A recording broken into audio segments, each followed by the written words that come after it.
Hello people, I hope you're doing wonderful and here we are for a nice revision of insider trading. वैसे अगर मैं बात करूं तो insider trading का चैप्टर इतना बेहतरीन है कि इस पे we can discuss for hours and with examples and the discussion would never end. But we are here for a nice revision of insider trading जिसमें मैं कोशिश करूंगा कि हर एक एस्पेक्ट को यहाँ पर टच करूं. चलिए बेटा जी, मेरी आपसे क्या अपेक्षा रहेगी कि एक बार ये रिविजन जब आप देखते हैं इमीडिएटली उसके बाद में sit down with your notes and read everything up, then the revision would be 100% fruitful. तो रिवीजन का 100% फ्रूटफुलनेस आपको तब मिलेगी जब रिवीजन देखने की इमीडिएटली बाद आप बुक लेके बैठेंगे और उसको पूरा रीड करके रैप अप करेंगे. ठीक है बेटा जी. So without wasting time let's talk about insider trading.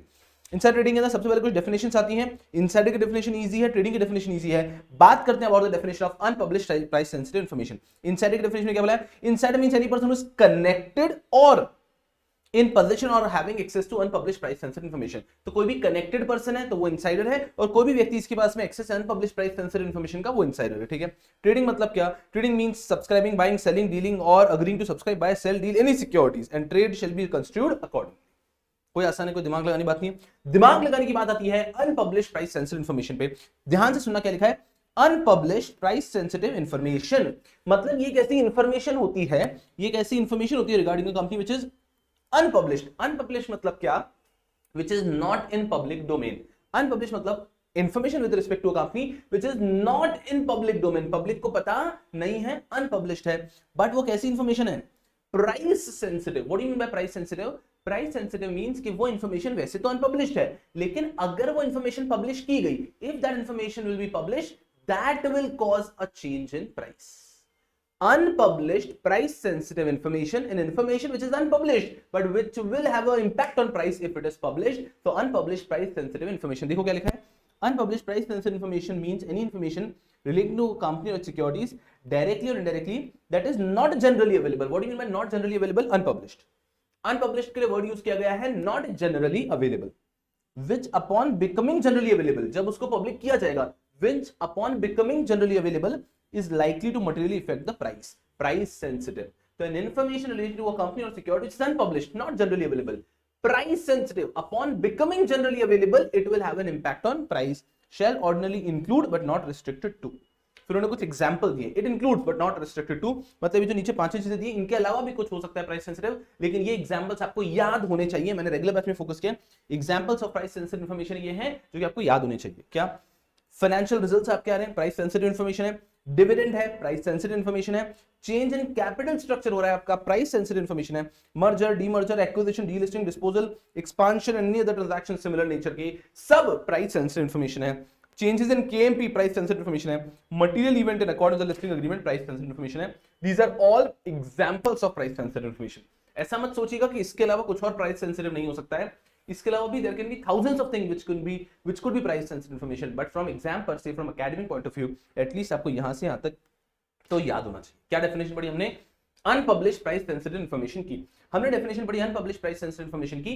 Unpublished price sensitive information refers to an information regarding to a company or a security which is not generally available. Unpublished है, not generally available, but which upon becoming generally available is likely to cause a change in the price of the share. Price sensitive and which includes but not restricted to करके सारे examples दिमाग में चिपके रहना चाहिए. फिर आता है आपका इनसाइडर ट्रेडिंग के रेगुलेशंस. रेगुलेशन नंबर 3 कुछ बात करता है, रेगुलेशन नंबर 4 कुछ बात करता है, और उसके बाद में कुछ एक्सक्लूजन्स देता है बहुत ही बेहतरीन तरीके से. क्या बात करता है? Regulation number 3 unpublished price information तो हमने पढ़ लिया. अब आ रहे हैं SEBI prohibition of insider trading regulation 2015.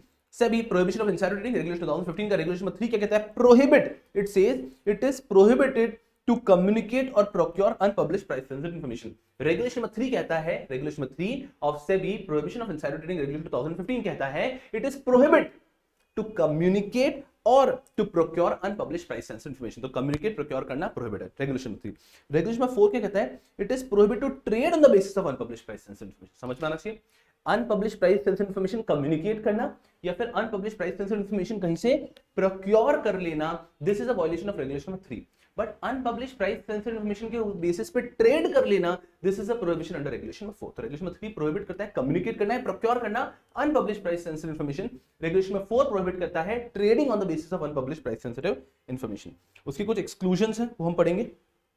आ जाओ, क्या एक्सक्लूजन्स है? सबसे पहले रेगुलेशन 4 कहता है कि आप ट्रेड नहीं कर सकते. इनसाइडर है जिसके पास अनपब्लिश्ड प्राइस सेंसिटिव इंफॉर्मेशन उसके बेसिस पे अगर वो ट्रेड करता है, that is insider trading. Exclusion है कि अगर एक ऑफ मार्केट ट्रांसफर हो रहा है बिटवीन प्रमोटर के बीच में ऑफ मार्केट ट्रांसफर हो रहा है और दोनों को वो प्राइस सेंसिटिव इन्फॉर्मेशन बाकी है, दोनों को वो प्राइस सेंसिटिव इन्फॉर्मेशन पता है, एक ऑफ मार्केट ट्रांसफर है, स्टॉक एक्सचेंज पे नहीं हो रहा है और दोनों पार्टीज को वो प्राइस सेंसिटिव इन्फॉर्मेशन पता है, तो दोनों कॉन्शियस डिसीजन ले रहे हैं, तो ये इनसाइडर ट्रेडिंग नहीं होगा। नेक्स्ट, अगर नॉन इंडिविजुअल इनसाइडर है, मतलब कंपनी है, तो जो इंडिविजुअल्स प्राइस जिनके पास में पोजीशन है, सेकंड एक्सेप्शन बता रहे हैं कि कब इनसाइडर ट्रेडिंग नहीं होगा, समझ लो। नॉन इंडिविजुअल इन्वेस्टर मतलब कंपनी है, कंपनी में there are directors taking the decision, जिस डायरेक्टर के पास अनपब्लिश्ड प्राइस सेंसिटिव इंफॉर्मेशन है वो डायरेक्टर नहीं है और दूसरे डायरेक्टर्स ने शेयर्स बाय या सेल करने का डिसीजन लिया है, तो ये भी इनसाइडर ट्रेडिंग नहीं होगी। वापस आई रिपीट कि अगर कंपनी है, ठीक है, कंपनी के एक डायरेक्टर के पास कोई अनपब्लिश्ड प्राइस सेंसिटिव इंफॉर्मेशन आ गई, but the trading decision was taken by other directors and इसने उन डायरेक्टर्स को इस बारे में कोई कुछ भी कम्युनिकेट नहीं किया है, तो ये भी इनसाइडर ट्रेडिंग नहीं होगी। उसके बाद में लास्ट है, if at all you have made done any trading toward pursuant to a trading plan. तो ये तीन एक्सक्लूजन्स आते हैं, प्रमोटर्स कर रहे हैं ऑफ मार्केट ट्रांसफर और दोनों को पता है। अगर हम बात करते हैं कंपनी का, जहां पे कंपनी एक इनसाइडर है, तो किसी एक डायरेक्टर को इन्फॉर्मेशन है, बस उसने दूसरे डायरेक्टर को नहीं बताई है, ये हमें क्लियरली पूरे प्रोसीजर है कि दो इन डायरेक्टर्स ने आपस में इन्फॉर्मेशन शेयर नहीं की है और दूसरे डायरेक्टर्स ने ट्रेडिंग डिसीजन लिया है, तो ये भी इनसाइडर ट्रेडिंग में नहीं आएगा। If at all there is any trading person to a trading plan, तो वो भी इनसाइडर ट्रेडिंग में नहीं आएगा। These are certain exclusions, specific exclusions के इनसाइडर ट्रेडिंग में कवर नहीं होते। वंडरफुल। फिर आता है आपका ट्रेडिंग प्लान का concept. What do you mean by trading plan? Trading plan क्या होता है? हमने पढ़ा exclusions by trading plan. Trading plan क्या होता है कि कंपनी के अगर मान लीजिए एम्प्लॉइज हैं, वो कंपनी के शेयर्स खरीदना चाहते हैं, बट उनको डर है कि आगे पीछे हमको ये पकड़ ना ले, आगे पीछे हमको ये पकड़ ना ले इनसाइडर ट्रेडिंग में, so they enter into a trading plan. कि हमने अभी एक ट्रेडिंग प्लान दे दिया कि हम एवरी मंथ 5000 के कंपनी के शेयर्स खरीदेंगे। मान लीजिए मैं काम करता हूं आईसीआईसीआई में, मैं कहता हूं हर महीने में 5000 के आईसीआईसीआई के शेयर्स खरीदना चाहता हूं, मैंने मेरा ट्रेडिंग प्लान सबमिट कर दिया, कंपनी ने उसको अप्रूव कर दिया, तो मैं हर मंथ 5000 के शेयर्स खरीदूंगा, कंपनी मुझ पे कभी इनसाइडर ट्रेडिंग का एलिगेशन नहीं लगाएगी। दूसरे केस में मैं ऐसे भी कह सकता हूं कि हर मंथ मैं 10 शेयर्स खरीदूंगा आईसीआईसीआई के, 10 शेयर्स खरीदूंगा, ये मैंने ट्रेडिंग प्लान दे दिया, ये अप्रूव हो गया, तो हर मंथ मैं 10 शेयर्स खरीदूंगा, कंपनी ऑब्जेक्ट नहीं कर सकती। ठीक है, ट्रेडिंग प्लान के कुछ रूल्स होते हैं क्या? It should be submitted for a period of 12 months. मैं नहीं कह सकता कि 2 महीने खरीदूंगा. It has to have a minimum tenure of 12 months. Next, no overlapping of plan with the existing plan submitted by the insider. कि कभी भी मैंने एक प्लान सबमिट किया और उससे दूसरे प्लान में ओवरलैपिंग नहीं होनी चाहिए। उसके बाद में ये मैं किसी भी मैं वैल्यू ऑफ ट्रेड भी दे सकता हूँ, नंबर ऑफ सिक्योरिटी भी दे सकता हूँ। 5000 पर मंथ के शेयर्स खरीदूंगा या फिर मैं एवरी मंथ 10 शेयर्स खरीदूंगा, मेरे पास चॉइस है। नेचर ऑफ ट्रेड बता सकता हूँ, इंटरवल बता सकता हूँ, dates on which trade can be executed, ये सब बता सकता हूँ कि एवरी मंथ के 5th को मेरा ट्रेड होगा। ये सब डिटेल्स मैं मेरे ट्रेडिंग प्लान में दे सकता हूं। अब सुनना, ये अच्छा important point, trading can only commence after 6 months from the public disclosure of the plan. Trading कब कमेंस हो सकती है? 6 months after the public disclosure of the plan. हमने प्लान का पब्लिक डिस्क्लोजर कर दिया कंपनी ने, उसके 6 महीने बाद आपका ट्रेडिंग प्लान स्टार्ट होगा। No trading between 20th day prior to the closure of financial period, second day after the disclosure of financial result. Financial period and होता है उसके 20 दिन के पहले जो हो गया ट्रेडिंग, बट फाइनेंशियल पीरियड के लास्ट 20 डेज में आपका कोई भी ट्रेडिंग नहीं होगा। और जिस दिन फाइनेंशियल रिजल्ट डिस्क्लोज हुए, ईयर एंड हो रहा है, उसके लास्ट 20 डेज में कुछ नहीं होगा। यहां से लेकर और आपका जब फाइनेंशियल रिजल्ट डिक्लेयर हो रहा है उसके 2 दिन बाद तक, इस बीच कोई भी ट्रांजैक्शन एंटर नहीं होगा, even to a trading plan. Then compliance officer approve करेगा प्लान को। एक बार अप्रूव हो गया तो वो इररिवोकेबल होगा, आपको कंपल्सरीली उसमें बाय और सेल जो भी आपका ट्रेडिंग प्लान है वो करना पड़ेगा, बाय होता है जनरली, तो आपका ट्रेडिंग प्लान जो होगा वो इररिवोकेबल है। ठीक है ना, आप उसको चेंज नहीं कर सकते। उसके बाद में once approve trading plan the compliance officer shall notify the plan to stock exchange on which the securities are listed. एक बार अप्रूव होने के बाद में जैसे ही कंप्लायंस ऑफिसर ने अप्रूव कर दिया, वो जाता है स्टॉक एक्सचेंज पे, वहां पे वो पब्लिक होता है। वहां से 6 महीने के बाद आपका ट्रेडिंग प्लान स्टार्ट होता है। ट्रेडिंग प्लान का मिनिमम टेन्योर 12 मंथ्स। ये सब चीजें हमने कवर की। I hope you're all with me. ठीक है, एकदम इजी, कोई बड़ी बात नहीं। इसके बाद में सबसे इंपॉर्टेंट चीज इनसाइडर ट्रेडिंग आती है। सिर्फ खत्म हो जाएगा कि इनसाइडर ट्रेडिंग? अरे संभालो अपने आप को, अभी सिर्फ डिस्क्लोजर पढ़ो। A very important aspect of insider trading is disclosure. A very important aspect of insider trading is what? Disclosure. देखो क्या लिखा है, initial disclosure and continual disclosure. क्या लिखा है इन्होंने सिंपल तरीके से, every person on appointed as KMP और director of a company upon becoming a promoter shall disclose his holding a securities to the company at the date of appointment of becoming a promoter to the company within 7 days of such appointment of becoming a promoter. एक व्यक्ति जब company का पहली बार director बना है, promoter बना है, तब उसको 7 दिन के अंदर अपनी सारी की सारी होल्डिंग बता देनी है। सिंपल। एक व्यक्ति जब कभी भी डायरेक्टर बना है, प्रमोटर बना, उसको 7 दिन की अपनी सारी होल्डिंग बता देनी, इजी हो गया। उसके बाद में जब वो डायरेक्टर प्रमोटर एम्प्लॉय रहा है, उस बीच अगर कभी भी उसने एक क्वार्टर में 10 लाख से ज्यादा के ट्रांजैक्शन करे, एक क्वार्टर में 10 लाख से ज्यादा के शेयर्स में बाइंग या सेलिंग की। मैं आईसीआईसीआई में काम कर रहा हूं, इस क्वार्टर में मैंने 10 लाख से ज्यादा के शेयर्स बाय किए आईसीआईसीआई के, तो मुझे इन्फॉर्म करना है, भले ही मैंने एक ही बार में 10 लाख के बाय किए हो या फिर मैंने 2-2 लाख करके 10 लाख से ज्यादा के बाय किए हो, जिस दिन 10 लाख से एक्सीड हो जाएगा मुझे इन्फॉर्म करना है विद इन 2 डेज। आप अंडरस्टैंड? तो ये होते हैं आपके इनसाइडर ट्रेडिंग के डिस्क्लोजर्स। जब आप पहली बार अपॉइंट होते हैं 7 दिन में इन्फॉर्म करना है, उसके बाद में जिस भी कैलेंडर क्वार्टर में आपने 10 लाख से ज्यादा की ट्रेडिंग की है उसमें आपको इन्फॉर्म करना है विद इन 2 डेज। ठीक है, ठीक है, ठीक है। नहीं नहीं नहीं नहीं, हिलने का तो सवाल ही पैदा नहीं होता बेटा जी। ये यहां पर आता है आपका 11 की कुछ एक्स्ट्रा बातें, एकदम मस्ती से बैठो, कुछ एक्स्ट्रा बातें करनी है about with respect to chapter 11, मस्ती से करेंगे and then we will all be sorted, then we will all be sorted. चलो मस्ती से आ जाओ, यहाँ पे 100% फोकस है। यहाँ पे क्या लिखा है? सबसे पहले एडिशनल टॉपिक चैप्टर नंबर 11 का पहला, व्हाट इन्फॉर्मेशन शुड, केयरफुल, यहाँ पे मैं थोड़ा सा स्लो जाता हूँ, जिस बच्चे को लगता है कि उसको अच्छे से नॉलेज है वो इसको 1.25 1.5 तक खींच सकता है। I'll be a little slow, अभी तक जो पढ़ा उसके बाद में I'll be a little slow. What information should a listed company maintain in its structured digital database under regulation 35 in case the designated person is a fiduciary or an intermediary? ये क्या कह रहे हैं कि यार आपके जो भी इंटरमीडियरीज हैं, ठीक है, उनको क्या क्या इंफॉर्मेशन मेंटेन करनी है। देखो एकदम easy, the listed company should maintain the name of the fiduciary intermediary with whom they have shared information along with the PAN. एक लिस्टेड कंपनी ने जिसके साथ भी एक unpublished price sensitive information share की, एक लिस्टेड कंपनी ने जिस भी इंटरमीडियरी के साथ में unpublished price sensitive information share की है, उसका डिटेल पैन डिटेल्स लेके रखना है। पैन ले लो और other unique unique identifier authorised by law in case pan it's not available. तो आपको उसका पैन लेना है, पैन नहीं है तो कोई भी यूनिक नंबर उसका ले लो, ठीक है। The fiduciary intermediary shall in their end be required to maintain details as required under the schedules in respect of person having access to unpublished price sensitive information. सुनो, मान लीजिए मैं कंपनी हूं, मैंने unpublished price sensitive information 3 intermediaries को बताई, मेरे merchant banker को बताई, मेरे ब्रोकर को बताई, 3 इंटरमीडियरीज को बताई अनपब्लिश्ड प्राइस सेंसिटिव इंफॉर्मेशन। तो कंपनी को उन सबका पैन लेके रखना है कि इन सबको अनपब्लिश्ड प्राइस सेंसिटिव इंफॉर्मेशन बताइए। उनको क्या करना है, उन्होंने अपने जिन जिन एम्प्लॉइज को अनपब्लिश्ड प्राइस सेंसिटिव इंफॉर्मेशन बताइए उन सबका भी पैन लेके रखना है, ताकि हम क्लियरली चेक कर सकें पैन से आपका डीमैट अकाउंट लिंक्ड होते हैं कि इन्होंने कोई भी ट्रेड की है क्या इस दौरान, ठीक है। तो हर एक कंपनी जिन भी इंटरमीडियरीज के साथ में unpublished price sensitive information share करेगी उनका पैन लेके रखेगी, और वो इंटरमीडियरीज अपने जो एम्प्लॉइज के साथ में इंफॉर्मेशन शेयर किए उनका भी पैन लेके रखेंगे। That is the new request. उसके बाद में whether chief investor relation officer CIRO, chief investor relation officer will also be responsible along with the compliance officer for not disseminating information or non disclosure of UPSI। कि UPSI disclose नहीं कर पाया, disseminate नहीं कर पाया, तो compliance officer responsible होता है। क्या उसके साथ साथ ये जो नया आदमी आया है चीफ इन्वेस्टर रिलेशंस ऑफिसर, क्या ये भी रिस्पांसिबल रहेगा? क्या लिखा है?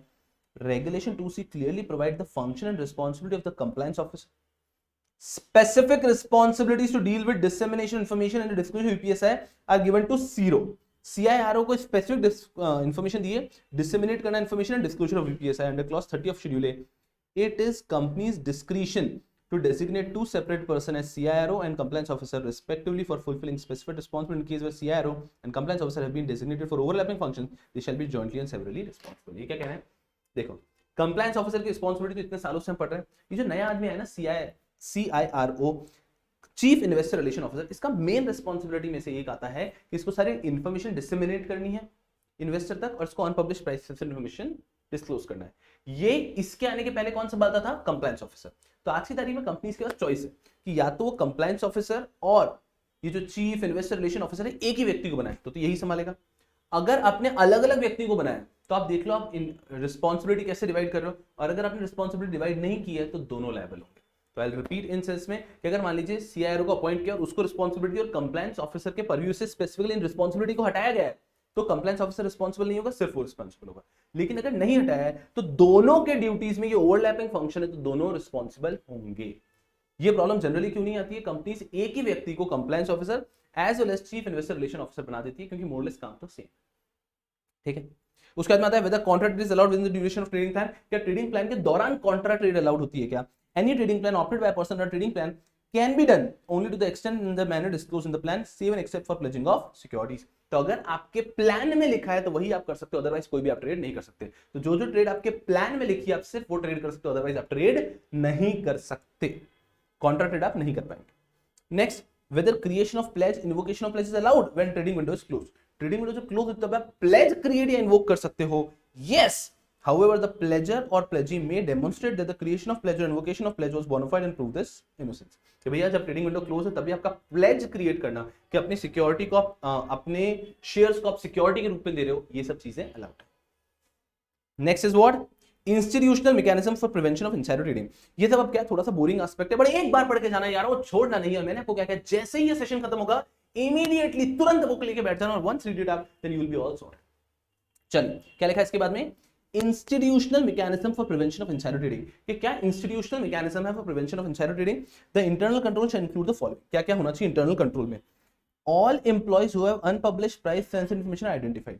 हर एक एम्प्लॉय जिसके पास में यूपीएसआई है उसका पैन वगैरह लिख के रखो और आइडेंटिफाई रखो कि हाँ इन 10 एम्प्लॉइज के पास में यूपीएसआई है।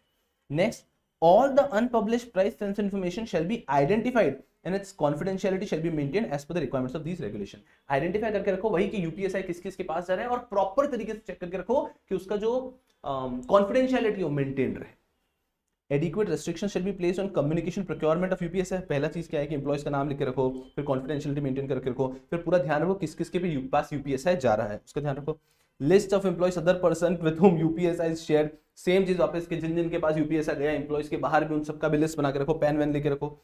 All other element requirement should be complied with and periodic review होना चाहिए इंटरनल कंट्रोल का। बेटा जी एकदम इजी तरीके से देखा कि कुछ नई बात नहीं है, वही बात बोल रहे हैं। यूपीएसआई जिन जिन के पास उनका इन्फॉर्मेशन रखो, जिसको भी शेयर करो उसका इन्फॉर्मेशन रखो, सबको बोलो कॉन्फिडेंशियलिटी मेंटेन करनी है and the same points are being repeated. अब क्या कह रहा है next? Audit committee shall review compliance with the provision of this regulation at least once in a financial year. Audit committee का काम है कि once in a financial year check करे कि पूरा ये जो इनसाइडर ट्रेडिंग की जो रिक्वायरमेंट्स है ये सब कंप्लाइड है या नहीं है। नेक्स्ट, हर एक लिस्टेड कंपनी के पास होना चाहिए written policy and procedure for leak of unpublished price sensitive information. Proper written policies procedure होनी चाहिए आपके अनपब्लिश्ड प्राइस सेंसिटिव इन्फॉर्मेशन के लिए। कंपनी के पास विसल ब्लोअर पॉलिसी होनी चाहिए, बिकॉज यूपीएसआई को पकड़ना सिर्फ विसल ब्लोअर से पॉसिबल होता है, अदरवाइज आपके लिए काफी मुश्किल है कि पता करना कि कोई व्यक्ति यूपीएसआई शेयर कर रहा है क्या। विसल ब्लोअर मैकेनिज्म से पकड़ना आसान हो जाता है। Next, if an inquiry has been initiated by a listed company in case of leak of unpublished price sensitive information or suspected leak, then the relevant intermediaries and fiduciaries shall cooperate with the listed company in connection with such inquiry। अगर कभी inquiry करने की जरूरत पड़ रही है because of leak तो उसके अंदर सब लोग कोऑपरेट करेंगे। तो बेटा जी ये सब एकदम बोरिंग सा टॉपिक है, बट हाँ एक बार पढ़ना जरूरी है। हर एक चीज जरूरी नहीं है कि आपको सुपर इंटरेस्टिंग लगे, but it is very mandatorily required. Inside trading का कांसेप्ट तूफान इंटरेस्टिंग है। हम जब मतलब when we discuss it in the regular batch there can मतलब there is no limit on the type of discussion we can have in here, but it is just that here we have the time restriction कि हमें ensure करना है कि अच्छे से कम समय में इस चैप्टर को पढ़ ले, बिकॉज हमारे एग्जाम पॉइंट ऑफ व्यू से इतना हेवी चैप्टर नहीं है ये, तो ज्यादा लिमिट ज्यादा समय इस पे आप इन्वेस्ट नहीं कर सकते। And the last page for insider trading is here with respect to informant incentives and record. Informant scheme करके एक नई स्कीम आई है, बहुत ही प्यारी सी। इनका क्या कहना है, देखो इनसाइडर ट्रेडिंग को पकड़ना बहुत मुश्किल होता है। इनसाइडर ट्रेडिंग को पकड़ना काफी मुश्किल होता है। एक तरीका जिससे हम इनसाइडर ट्रेडिंग को पकड़ सकते हैं ये है कि कोई भी व्यक्ति बाहर से गुप्ते चुपते आए और हमको बता दे ऐसा ऐसा ऐसा हुआ है। इस प्रकार से इनसाइडर ट्रेडिंग को पकड़ना आसान हो जाएगा। तो इसके लिए एक फंडा लेकर आए हैं इन्फॉर्मेंट इंसेंटिव एंड रिवॉर्ड, कि कोई भी व्यक्ति अगर आके हमारे पास में इंफॉर्मेशन देके जाता है, कोई भी व्यक्ति आकर अगर हमारे पास में इंफॉर्मेशन देके जाता है कि भैया जी ये देखो यहाँ पे इनसाइडर ट्रेडिंग हुई है, और वहां पर हम एक्चुअली इनसाइडर ट्रेडिंग पकड़ पाते हैं, तो दिस पर्सन जिसने इन्फॉर्म किया था, इन्फॉर्मेंट गेट्स अ रिवॉर्ड, उसको रिवॉर्ड देते हैं, जिससे कि पीपल आर मोटिवेटेड कि अपने आंख खुली रहते हैं इधर उधर कि कहीं भी इनसाइडर ट्रेडिंग हो रहा है क्या। अगर कहीं भी इनसाइडर ट्रेडिंग हो रहा है तो उनको हम इन्फॉर्म कर देते हैं and we will also get a reward. I hope you understand it, ठीक है। Informant shall submit original information and voluntary disclosure form to office of information protection, informant protection. कि इन्फॉर्मेंट को क्या करना है, ओरिजिनल इन्फॉर्मेशन किसे कहते हैं कि पहली बार मैं दे रहा हूं, तो ये ओरिजिनल इन्फॉर्मेशन उसको दे देनी है किसको, वॉलंटरी डिस्क्लोजर फॉर्म में to the office of informant protection. ठीक है, मैंने ओरिजिनल इन्फॉर्मेशन दे दी। Unless otherwise required by SEBI, maintain confidentiality of the identity and existence of informant including the original voluntary information disclosure form। सभी को ध्यान रखना है कि ये जो व्यक्ति जो इन्फॉर्मेंट है ना, इसके आइडेंटिटी को डिस्क्लोज नहीं करना है अनलेस रिक्वायर्ड। ठीक है, ये फॉर्म अब सभी के पास आ गया क्या, voluntary information disclosure form. Informant ने वॉलंटरी इन्फॉर्मेशन डिस्क्लोजर फॉर्म दे दिया है। The office will communicate the substance of the form along with evidence submitted. जिस व्यक्ति ने इन्फॉर्मेशन दी उसको एविडेंस भी देना है, उसने एविडेंस भी दिया है टू द रेलेवेंट डिपार्टमेंट और डिवीजन ऑफ सेबी। आप सेबी के पास उसका इन्फॉर्मेशन आ चुका है, ठीक है, अंडरस्टैंड वेरी केयरफुली। सेबी एक एक्नॉलेजमेंट दे देता है, that is okay. The maximum amount of reward shall be 10% of the monetary sanctions collected और recovered and shall not exceed 1 crore such other amount as SEBI में स्पेसिफाई। Very important point. अभी तक हमने क्या पढ़ा, अच्छे से समझना है पॉइंट, मैं स्लोली पढ़ा रहा हूं, मैंने पहले ही बताया कि आप इसको 1.5 पे देख सकते हैं अगर आप बच्चों का ये कंसेप्ट पहले से अच्छे से क्लियर है। मैं थोड़ा सा स्लो ले रहा हूं बस। ये है हमारा इन्फॉर्मेंट। इन्फॉर्मेंट को देना होता है वॉलंटरी डिस्क्लोजर फॉर्म। तो वॉलंटरी इंफॉर्मेशन डिस्क्लोजर फॉर्म उसको देना है किसको? Office of informant protection. ये दे दिया उसने, ठीक है। अब उसने दे दिया, अब आगे क्या करेंगे ये लोग सेबी के रिस्पेक्टिव डिपार्टमेंट को इन्फॉर्म करेंगे कि जाओ इंक्वायरी करो वगैरह वगैरह, और पता चला कि इनसाइडर ट्रेडिंग एक्चुअली हुई है तो इस व्यक्ति को मिलता है रिवॉर्ड। तो अब यहां पे हम पढ़ते थे कि रिवॉर्ड मैक्सिमम कितना हो सकता है? 10% of the money recovered by SEBI. SEBI को पता चला इनसाइडर ट्रेडिंग हुई है, सेबी ने उनसे 20 करोड़ रुपए रिकवर किए, उसका 10% 2 करोड़ इसको मिल सकते हैं, लेकिन अपर लिमिट लगवाती है 1 करोड़ की। अपर लिमिट लगाती है 1 करोड़ की, तो 1 करोड़ से ज्यादा नहीं मिलेगा, लेकिन 10% ऑफ द रिवॉर्ड। तो मान लीजिए मैंने किसी के अगेंस्ट कंप्लेन की, इनसाइडर ट्रेडिंग की, उसके अगेंस्ट फाइन रिकवर हुआ 5 करोड़ का, तो उसका 10% 50 लाख, मुझे 50 लाख मिल सकता है मैक्सिमम। क्लियर है? तो मैक्सिमम कितना मिल सकता है? 10% of the money recovered up to upper limit of 1 crore. I hope you understand. Reward कौन डिटरमिन करेगा? सेबी। अपॉन कलेक्शन और substantial recovery of the monetary sanctions amounting to at least twice the reward, the SEBI may at its sole discretion declare an informant eligible for reward. Reward मिलेगा या नहीं मिलेगा ये SEBI determine करता है, सेबी डिसाइड करता है कि कितना रिवॉर्ड देना है। मतलब कभी भी सेबी ऐसा नहीं करेगा, उसको लगता है कि इसको रिवॉर्ड 5 लाख देना चाहिए, अगर मान लीजिए हमें रिकवरी ही 7-8 लाख की हुई तो रिवॉर्ड का सवाल ही पैदा नहीं होता। तो अगर मान लीजिए रिवॉर्ड है 5 लाख, तो कम से कम भी 10 लाख की रिकवरी होनी चाहिए, फिर हम 10% तक का रिवॉर्ड देते हैं। तो एलिजिबिलिटी के लिए इतना है कि जो रिवॉर्ड का अमाउंट वो व्यक्ति मांग रहा है या फिर जो अमाउंट डिटरमिन हो रहा है उसके कम से कम ट्वाइस तो रिकवर होना ही चाहिए फॉर बीइंग एलिजिबल। उसके बाद में मिलेगा कितना? Maximum 10%। The SEBI may deem fit out of the total reward payable grant an interim reward not exceeding rupee 10 lakh or such higher amount as SEBI may specify। लगता है कि total इसको 1 करोड़ मिलने वाला है, लेकिन वो तो तब मिलेगा जब हमें आगे से फाइन पेनल्टी मिलेगी। तब तक अगर वो व्यक्ति मांग रहा है इन्फॉर्मेंट को, हम एक इंटरिम रिवॉर्ड दे सकते हैं मैक्सिमम कितना कितना कितना कितना 10 lakhs। तो उसका जो टोटल रिवॉर्ड है वो तो मिलेगा, बीच में इंटरिम रिवॉर्ड भी दे सकते हैं, that can be maximum 10 lakh, या फिर सेबी शायद उसको बढ़ा सकती है। In case of more than one informant jointly providing the original information, the reward shall be divided equally among the following. The reward under the agreement shall be paid from the Investor Protection Education Fund. Reward कहां से आएगा? Investor Education Protection Fund से आएगा। अगर 2-3 लोग मिलकर application दे रहे तो रिवॉर्ड उसमें डिवाइड हो जाएगा। अमाउंट तो उतना ही रहेगा, सेबी उतना ही देगी, इन सब में डिवाइड हो जाएगा। An informant may be eligible to reward whether or not he reported the matter to the organization as per its integral legal and compliance procedure in respect of such organization's compliance officer subsequently providing the same information to the board. मतलब मान लो एक company, उसके अंदर मैं काम करता हूँ, छोटा सा एम्प्लॉय, मुझे पता लगा यहाँ पे इनसाइडर ट्रेडिंग हुआ है, मैंने रिपोर्ट कर दिया सेबी को, सेबी को ओरिजिनल इन्फॉर्मेशन दी, सेबी ने उसका पूरा काम चालू किया। सुनना, बाद में हमारी कंपनी का कंप्लायंस ऑफिसर को भी पता चला कैसा हो रहा है, उसने भी बाद में रिपोर्ट किया, तो इससे कोई फर्क नहीं पड़ेगा। पहले मैंने रिपोर्ट किया था, मुझे मेरा रिवॉर्ड मिलेगा, मुझे मेरा रिवॉर्ड मिलेगा। सेबी ये नहीं बोल सकता कि आप नहीं भी रिपोर्ट करते तो हमें तो कहीं और से रिपोर्ट मिल ही गई है। नहीं नहीं नहीं, जिस व्यक्ति ने पहले रिपोर्ट कर दिया उस व्यक्ति को रिवॉर्ड मिलेगा।